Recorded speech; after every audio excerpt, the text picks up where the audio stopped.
Hey, this is Dr. Franz, a history professor.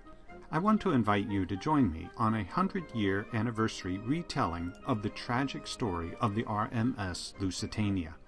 You may have heard of this British passenger ship that was sunk during World War I by a German submarine. The news absolutely shocked the world. Well, there's so many human interest stories from the passengers and others on both sides of the Atlantic concerning this event, and the event literally turned the course of the war.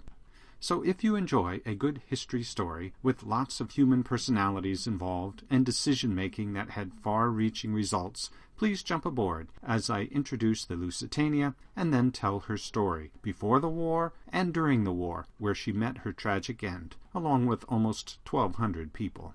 I'll be using over 500 PowerPoint slides in 25 lectures, totaling almost 4 hours.